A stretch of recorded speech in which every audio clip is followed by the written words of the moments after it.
arabanguriye agishyize mu nzu ubukeye bwasanga bagitwaye bakiririye nk'aho hepfo bahata amabya yacyo barangije n'uruhu ntibarusiga n'umutwe barawutwara byose. Hashize iminsi ku isi havugwa amakuru yatandukanye ku rukingo rwa COVID-19 rwa AstraZeneca ndetse ibihugu bimwe bifata n'umwanzuro wo kuba bihagaritse kurutanga mu gihe cy'iminsi 14.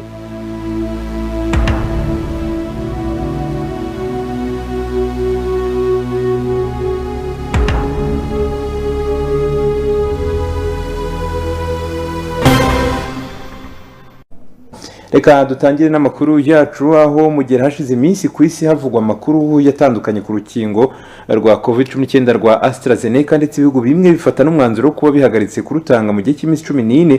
Urukingo rukaba rwashyizwe mu majwi yo kuba ruri guteza ibibazo n'urwa AstraZeneca ruri no mu nkingo ziri gutangwa mu gihugu cy'u Rwanda. Impungenge ku ngaruka z'urukingo zumvikanye cyane biturutse no mu bihugu byo hanze nyuma aho muri Australia ku mugabane w'u Burayi ndetse n'ahandi hagiye hatandukanye agaragaye umuntu witabye Imana amaze iminsi 10 afashe urwo rukingo.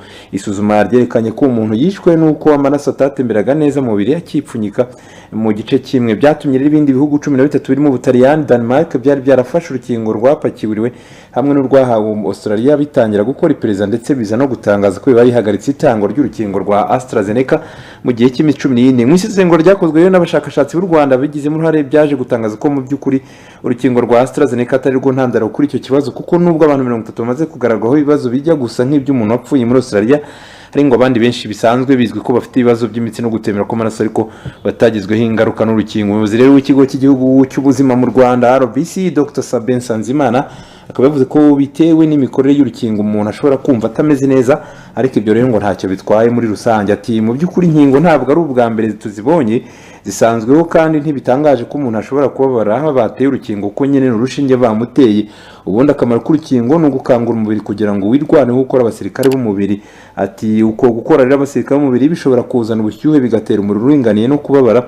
Ibyo ni ibimenyetso by'uko urukingo nyine ruba rurimo rurakora. Yavuze ko ibyo bimenyetso biri no kugaragaza ko abantu bakingirwa mu Rwanda ariko ko atari ibintu byatuma umuntu hangayika. Yakomeje avuga ko abantu bagaragayeho n'ibibazo byatumye baremba ari babiri gusa kandi nabo bari basanzwe bafite izindi ndwara, ugasanga ko ako kariro kaziyemo, ariko mu by'ukuri urukingo rukora neza. Ku bagore batwite, Nsanzimana Dr. Nsanzimana Sabin yavuze ko ubushakashatsi buri gutangira kuri iki cyiciro cy'abantu, ariko ngo nta kigaragaza ko urwo rukingo rushobora kugira ingaruka kuri abo bantu.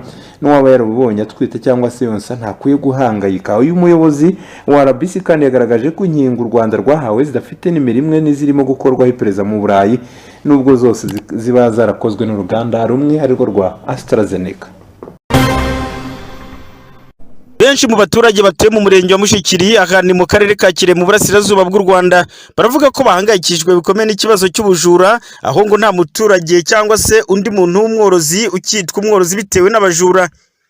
Ibi babidutangarije ubwo twahageraga bakatubwira ko byibura ku munsi hibwa amatungo atarenze nkane mu ngo zegeranye, ndetse ngo none icyo bita nk'agasuzuguro kabakorerwa iruhande, abayibye bakanabagira iruhande rwabo.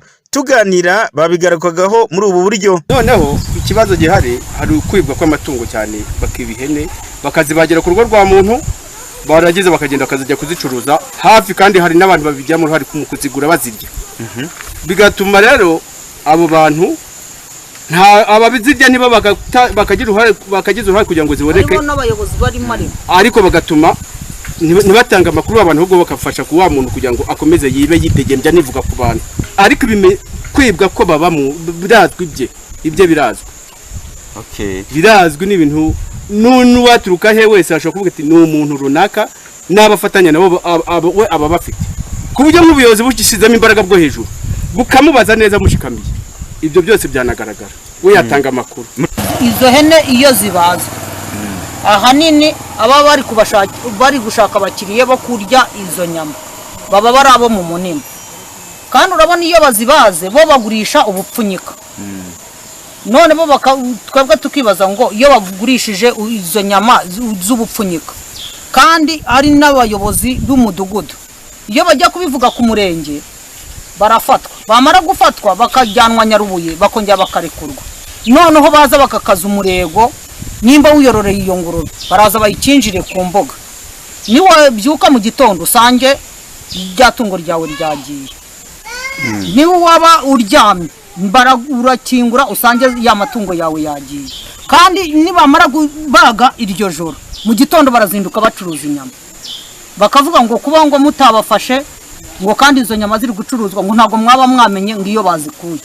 Kuri ikibazo cy'ubujura kirakaze barutse kujya mu rugo batwarayo ihene eshatu nyina n'abana bayo yaragiye bamuragije intama none baje kuzimuragiza hagira intama irinda nyine ishaka kwima agenda aho bamuragije azana igipfizi arabanguriye agishyize mu nzu ubukeye bwasanga bagitwaye bakiririye nk'aho hepfo bahata amabya yacyo barangije n'uruhu ntibarusiga n'umutwe barawutwara byose. Aha kandi bavuga ko ngo icyo bifuza ari uko baba borozi b'igihe kirekire ngo kugira ngo babe ab'umunsi umwe cyangwa se ibiri bitewe n'ubu bujura kandi ngo abayobozi b'inzego z'ibanze babizi bakabura icyo bakora ndetse ngo n'ababibye ugasanga barabatanga mu rugo mu gihe bajyanywe ku nzego zitandukanye nka polisi abandi ngo bazwi ubuyobozi ntacyo bubakoraho.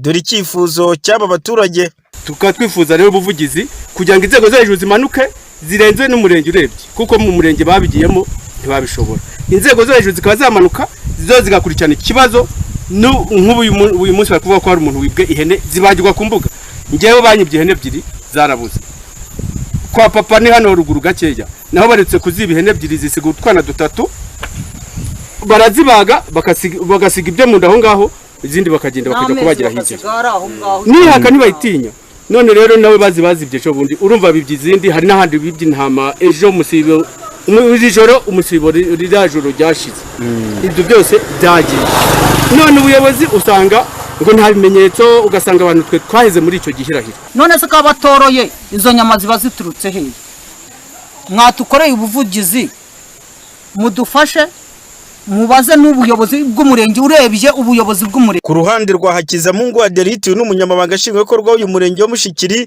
tuvugana nawe ku murongo wa telefone yavuze ko ngo iki kibazo cy'abajura atarakizi ariko nanone kugaragaza ko asa nk'ukizi yongera kuvuga ko uyu muntu ngo afunzwe ngo atagomba guhera mu buroko ngo nuko yibye. Hari igihe ubujura bw'amatungo cyangwa n'ubujura bw'imyaka utavuga ngo hari igihe bitaba iyo kesi ishobora kuba niba hari igihe bishobora kuba byarabaye bagafungurwa ni kwa kundi nyine abanyabyaha ntabwo kuhana ari nuko nyine urabizi ariko muri iyi minsi rwose ya vuba nta yindi kesi nari bwakira ivuye muri uwo mudugudu bambwira ko hari ubundi bujura bw'amatungo babaze. Aba baturage bavuga ko ngo bakagombye nabo guhabwa agaciro ndetse ngo ibyo bakora bikaba bizwi kuko ngo aba bajura bo ngo ibyo bakora bitazwi cyangwa se ngo bitemewe bityo bagasaba inzego z'ubuyobozi bwo hejuru ko zagira icyo bubafasha. Imushikiri ni mu karere ka Kirehe mu burasirazuba bw'u Rwanda nari Celestin Nabirusha amaboko.